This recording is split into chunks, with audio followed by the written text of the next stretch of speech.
Hey the berries, welcome to the pre-season season 12 support tier list. I haven't done a tier list for 5 weeks now. I didn't do one 3 weeks ago because there were just too many changes and I didn't want to necessarily give recommendations out. I wanted to play the patch first, and I had 3 weeks to play it, and yeah, I've got a general decent grasp of what's happening and what we're going to be ending up with probably by the time we get into January.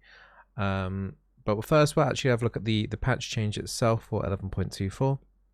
There are no support direct champion buffs or nerfs, so nothing to worry about there, at least anyway. System buffs, so the main one there to maybe look at is the Archangel staff is going to be a lot cheaper, 400 gold cheaper. It could open up opportunities for a couple of mage supports to walk into, and then you've got the potential of Sona actually being able to buy this item. I know there were some Sona players already buying Archangel staff because they felt like they needed the mana regeneration and the extra stats that came with it. But now, this actually makes it an actual option for someone like Sona. My Christmas hat's falling off. My apologies. So yeah, it does make it kind of a viable option for Sona now for this patch. We'll keep an eye on it. It does seem like it could be viable to pick up the tier early on her after the first recall, and then build into the Archangel staff second or third item. Nerfs, the main one there, I mean there's a couple of main ones actually. There's Predator, so there were a couple of roaming supports like Pike and Tarek that were utilizing Predator. It was pretty good. It wasn't just good in terms of those two, it was being used mid a lot and by some junglers. Now, overall, this is going to be a buff for bot lane. It will mean that mid laners will not necessarily roam down to bot lane as often, particularly in those high ELOs, and the same with the junglers too. So overall, nice overall bot lane and support buff. We should hopefully be getting ganked a little bit less often. Maybe. Cosmic Drive did get nerfed. There were a couple of mages that you might want to consider picking that up on. Now it's kind of not really good at all in my opinion, so don't bother even looking at Cosmic Drive anymore. Shatter Crown, that definitely needed nerfing, minus 10 AP. I know some people once again were picking that up on mage supports as their mythic. I wouldn't really necessarily bother unless you are up against 3 assassins maybe.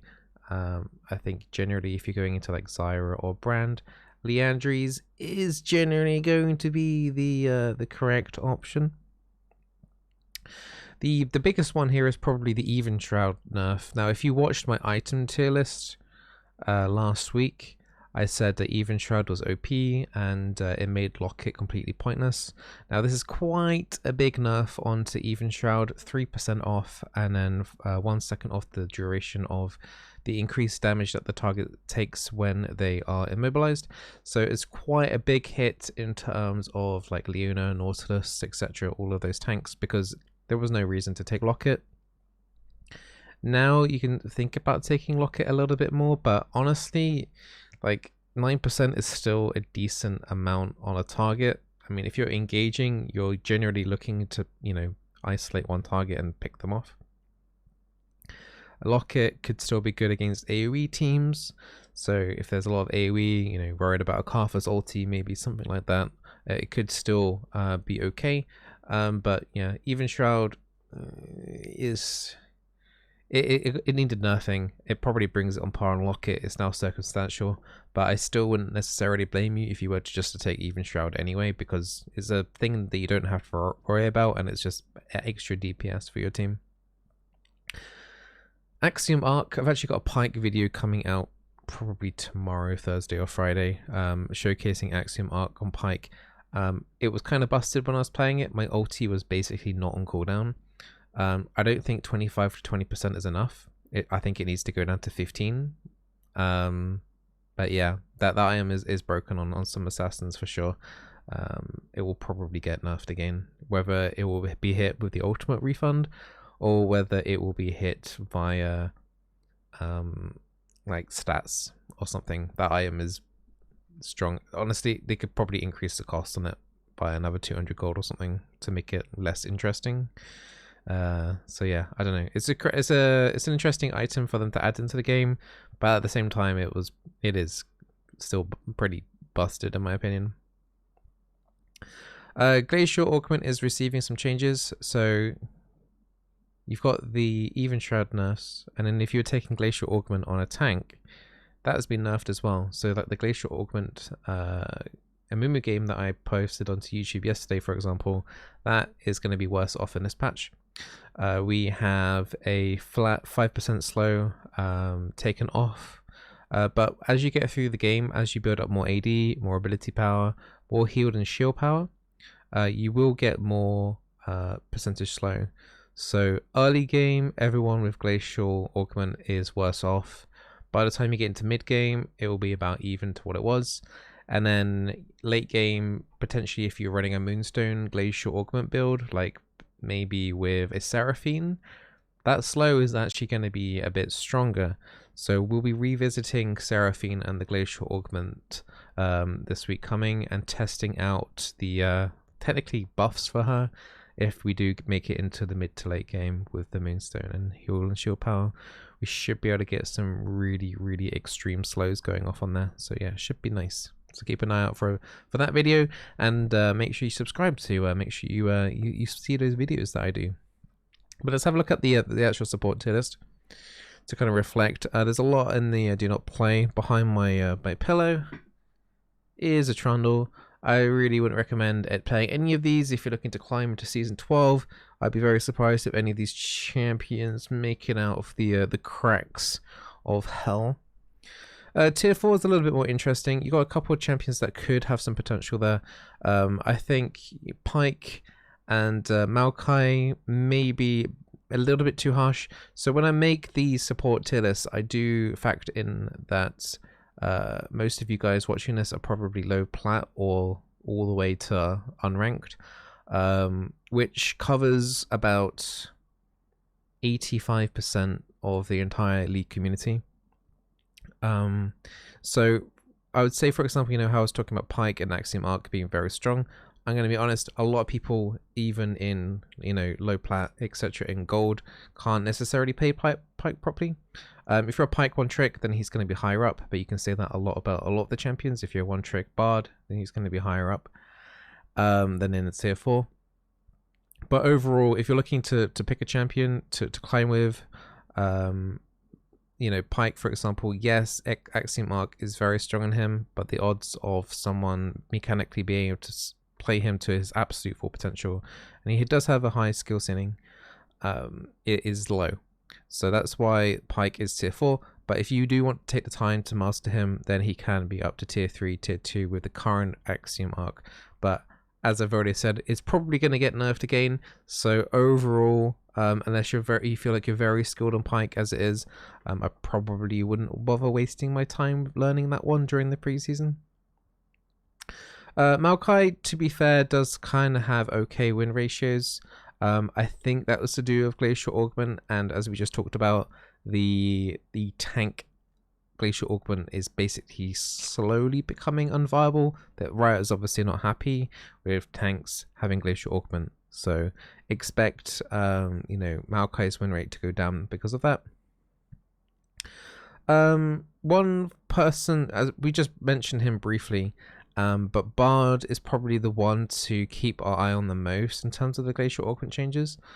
Depending on what happens in terms of how we feel about the percentage slow and stuff, even though Bard is extremely difficult to play in the low ELOs, he could easily move up to a tier 3 or even a tier 2, depending on how it feels with the Glacial Augment. Because if you do like a heal, shield power Bard, which is okay, then you could potentially have something going on there with the Glacial Augment, as it will proc off his Q. I haven't tested the Glacial Augment of Bard off his ulti. I don't know if anyone in the comments wants to say if that works or not, but I don't know if Bard ult procs Glacial Augment, but at the same time it would kind of be a waste. But yeah, you can obviously activate it from his Q stun. Let's move up a little bit. I don't want to spend too much time on the tier 4s. Tier 3, kind of usual suspects there. I do know I did actually add Umumu to tier 4. Umumu wasn't originally on this tier list.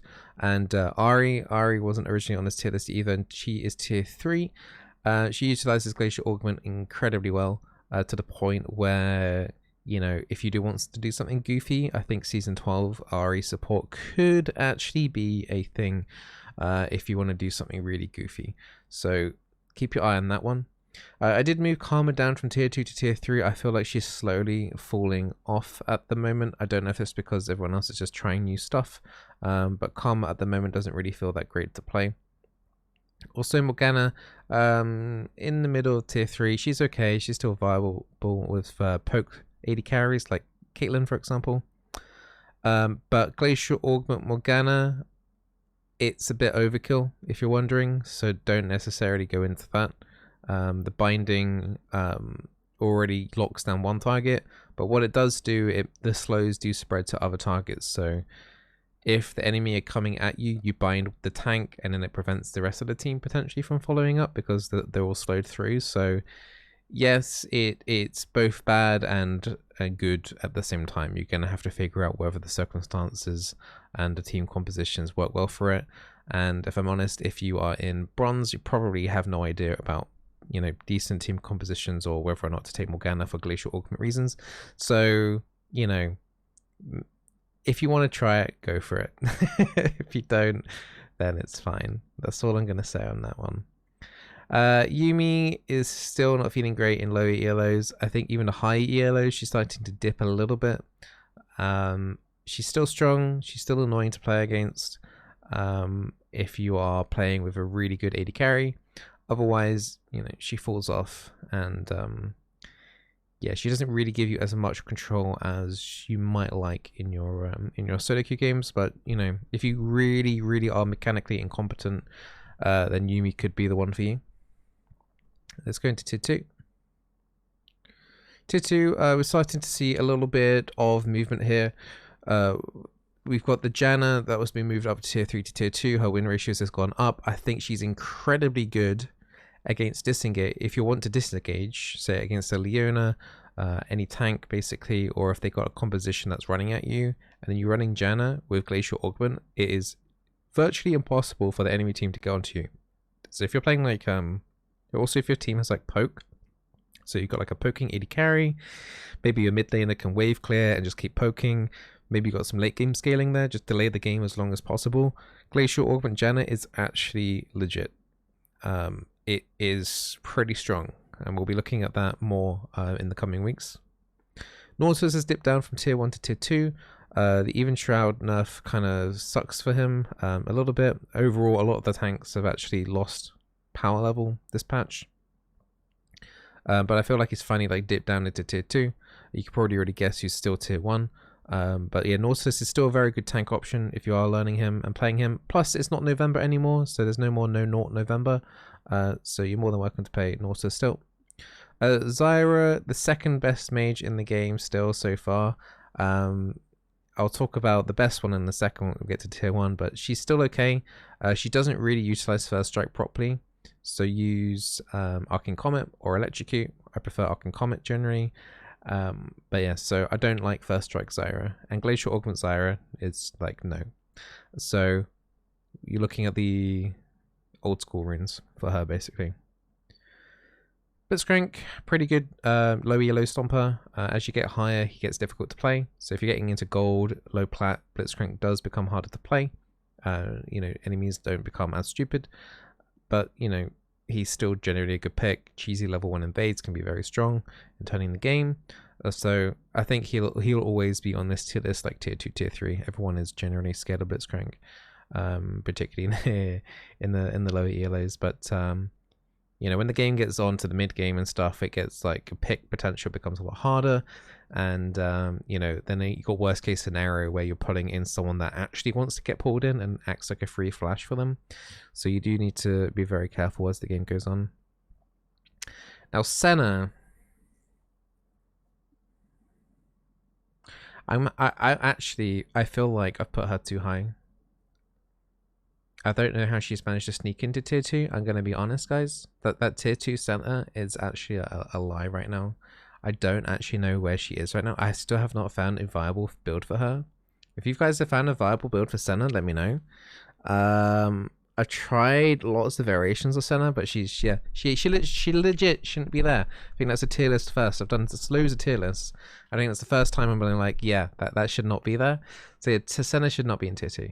Senna should probably be in tier around about tier 4 to tier 3 at the moment. So I do apologize for the fact she's there. The reason is she does pair well in theory with AP carries quite nicely, like Koffers or Veigar, Ziggs, something like that. It can still work, right? But as soon as she's lost her Glacial Augment slow, she's kind of lost her place at the moment. Axiom Arc can be okay on her, but she only ever feels okay. She never feels like amazing to play. So yeah, I apologize for her being in tier 2, that she shouldn't be there. So she's somewhere like 3.5-ish, around about there at the moment. Seraphine, she has moved up.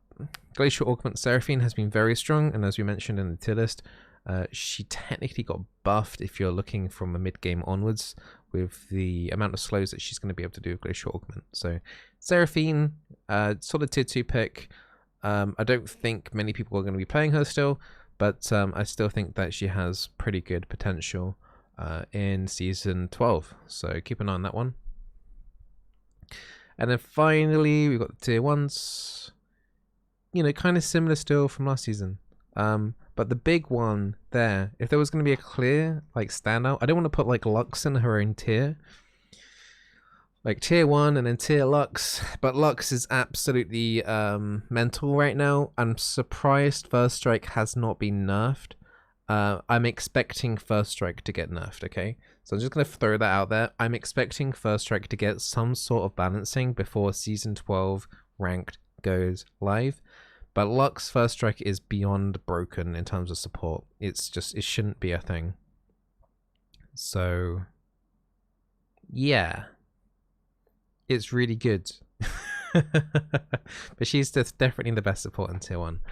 You can solo carry your games. You're going to be getting an extra ridiculous amount of income. It's not unlikely that you'll be full build for once as a support. It's very, very, very strong right now. So First Strike Lux.